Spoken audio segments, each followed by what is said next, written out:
Cailey, I'm so excited to talk with you. Hi, nice to meet you.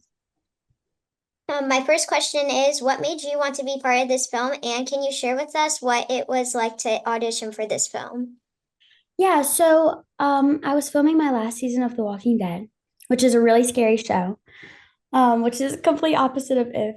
It's kind of funny, but I was gonna take a break from acting so I could go to high school.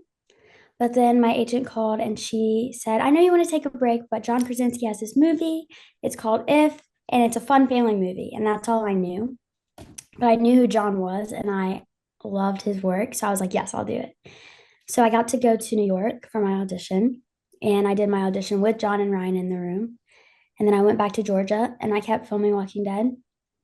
And I got home from set one day, and John called me on a Zoom meeting and offered me the job. Well, that's so cool. Um, my next question is, the director, John Krasinski, has talked about how he wanted If to be like a live action Pixar movie. Did you watch anything prior to filming to mentally put you into that frame of mind? I didn't actually, which is funny. I didn't really know. I've never really done that, honestly, watched anything to put me into the, which maybe I should start doing that. That's a good idea. But I think since it's an original story, I think I just went with what John told me. We had a week of prep before we started shooting, so he laid everything out for me because sometimes it can get confusing when most of your people aren't there. So he explained everything to me so I wasn't confused, but I maybe I should start watching things before.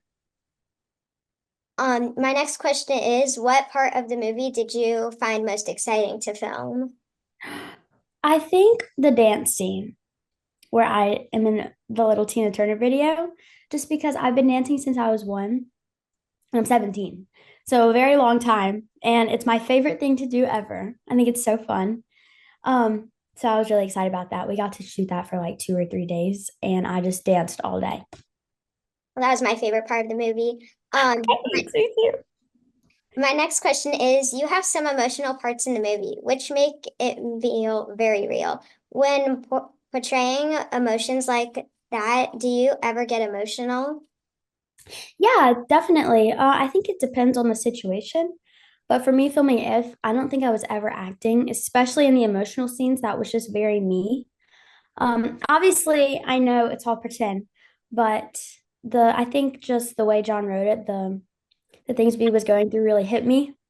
So it was really easy for me to get emotional. Me and John are both criers, so it's good. We get along really good because we both cry a lot. I cried. I cried a lot in the movie too. It was just so sweet. My next question is, do you have a favorite scene in the movie? I have a bunch of favorites, which is kind of cheating, but it's also kind of impossible to pick one. So I'll name a few. I love the dance, like I said. I love If interviews. I think they're so fun and funny. Um, Anytime somebody gets reconnected with their If, I start crying. Like Yeah, Bobby's scene with Blue, it's like tears all down my face. me too. What else? There's so many. I love the scene with B and Lewis on the boardwalk. I'm forgetting so many right now, but I have a bunch. Um, my last question is, what do you hope audiences will take away after watching this movie? Well, that's a good question. I think it depends on the person. That's one of the things I love about If is that depending on how old you are or what you're looking for, you can take away so many different things. For me, I've always been a little bit scared to grow up. So I've learned throughout shooting and then after watching the movie a few times that you're never alone and that I don't have to be scared to grow up. And another one is that any problem that you may face, sometimes I face a problem and I feel like it's the end of the world. But everybody goes through problems, so it's not the end of the world, and you'll make it, and you'll have yours next to you. But I guess my only hope is that people can watch the movie and leave the theater or wherever they're watching it smiling. Yeah. Thank you, Kaylee, for talking with me today. Thank you.